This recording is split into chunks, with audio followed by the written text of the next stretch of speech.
Right now, we are in a pine forest in Cape Henlopen, Delaware. If you go towards the east, it turns into dunes. If you go towards the south, it turns into a marsh. Below the grass is a spotted turtle. As we go further south, we reach an open area which eventually leads us to a body of water called Gordon Pond. Here, there are greater yellowlegs, which are actually one of the least studied shorebirds in North America because they nest in bogs within northern forests. On the other side is a great blue heron, which can be found throughout a lot of North America, from Panama to southern Alaska. And this is a herring gull. In the middle of the pond, there are American black ducks, and that's basically all the birds you see here at this time of year. But in the summer, there's all kinds of birds here, and if you want to see them, then watch this video.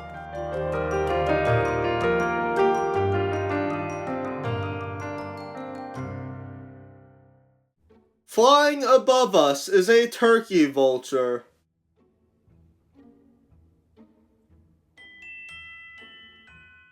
The great blue heron is North America's largest heron species, and they are predators that catch their prey by walking slowly in shallow water, then striking if a fish swims by.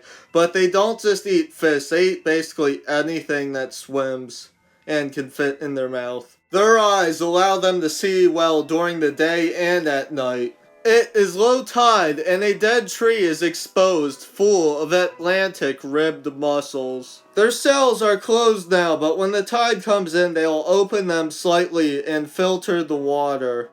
And this is a rare species of fish. Above us is a giant flock of snow geese. In the summer, they breed in the North American Arctic and one island off the coast of Russia. In the winter, they fly down to parts of the United States and Mexico, places like right here. Unfortunately, the changing climate will have no mercy on these birds because when it warms up by 3 degrees, they will lose 97% of their breeding range. Now, we are on the Delaware Bay side of the Cape.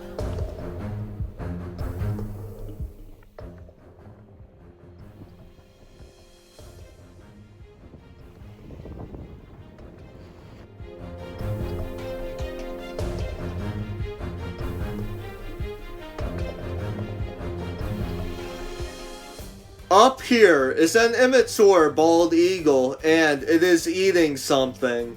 These birds spend the first 4 years of their lives as nomadic explorers, and they go far. For example, some immature bald eagles from California have been found in Alaska, and some from Florida have been found in Michigan. As you would expect, these eagles have a pretty large range that spans throughout a lot of North America, from Mexico to northern Canada.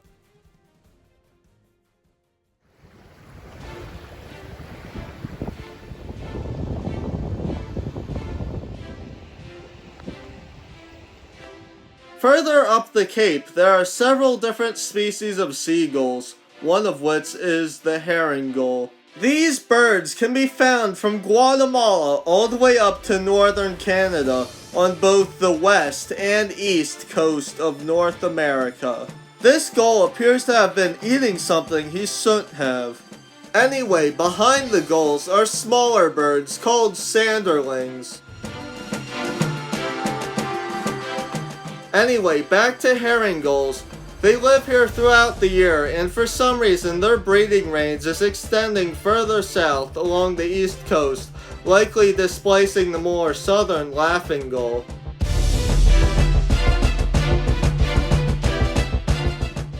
Those brown gulls are likely immature herring gulls, but I don't know because immature gulls look pretty much alike and are pretty hard to identify.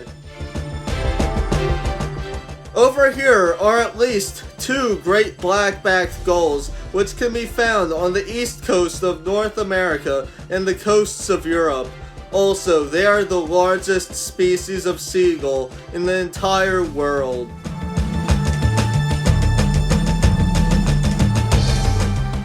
This group of sanderlings is on the edge of the beach because they are eating little tiny crustaceans and mollusks that are exposed because of the waves. Sanderlings are one of the most widespread shorebirds and can be found on beaches all over the world. Even though they are built for the beach, they do not nest here. Instead, during the summer, they fly up to the Arctic tundra and breed there. However, sanderlings that do not breed stay in their winter location all year round, and this one is eating a horseshoe crab. And if you want to learn more about them, then watch this video. Somewhere in between the Atlantic Ocean and Delaware Bay, double-crested cormorants are flying by, which can be found throughout a lot of the United States on both coasts.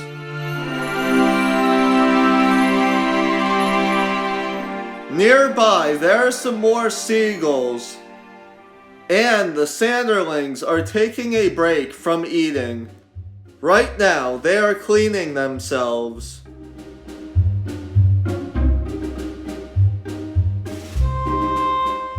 They are trying to stay warm on the cold beach, and it looks like they only have one leg, but they have 2, just the others tucked in their feathers.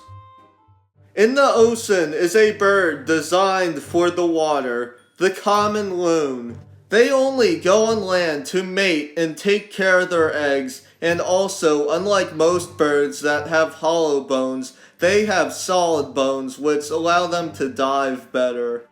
Underwater, they propel themselves with their feet, which are far back and make them awkward walkers on land.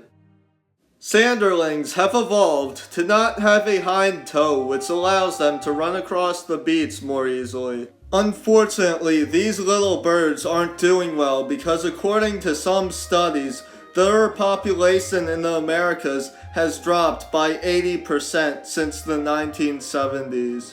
To make things even worse, if it warms up by 1.5 degrees, they will lose 69% of their breeding range in North America. This right here is a species of seal called a harbor seal. They are native to the northern Atlantic and northern Pacific. Like loons, harbor seals are made for the water and can dive for up to 40 minutes in as low as 1,500 feet below the surface, although they usually stay underwater for somewhere in between 3 and 7 minutes. However, they need to go on land for at least 7 hours a day to maintain their body temperature.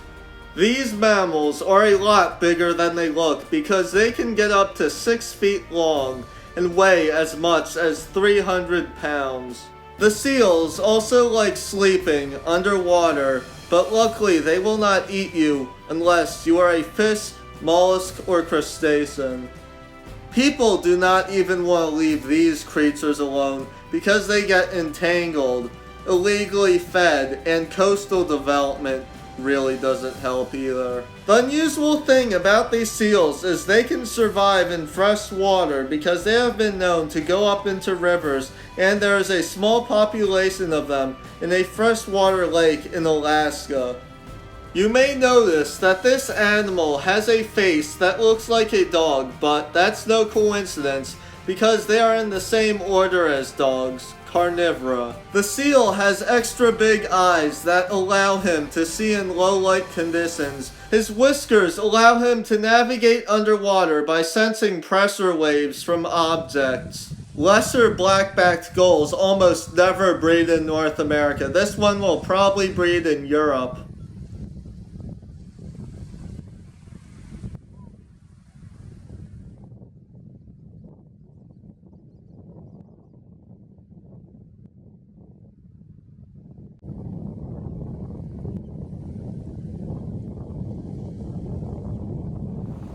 It is low tide at the bay, and a flock of geese have flown in, more specifically, Brants.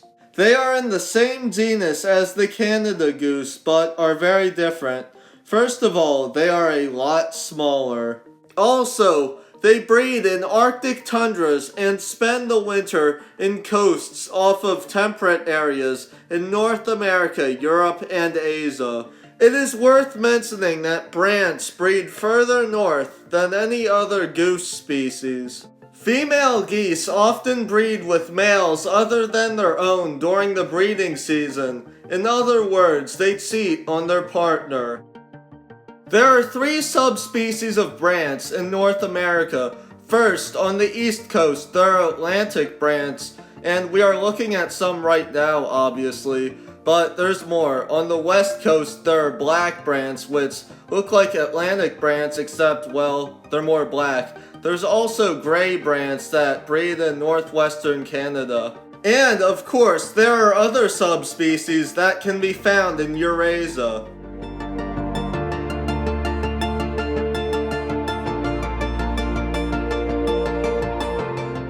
In the summer, they eat sedges and grasses, but during winter and migration, they eat aquatic plants and algae.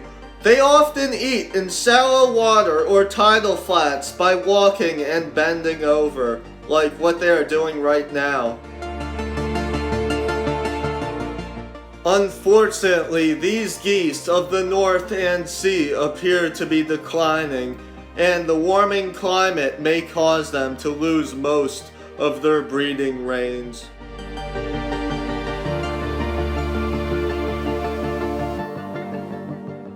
Thank you for watching this video to the end. I hope you enjoyed it, and have a great day.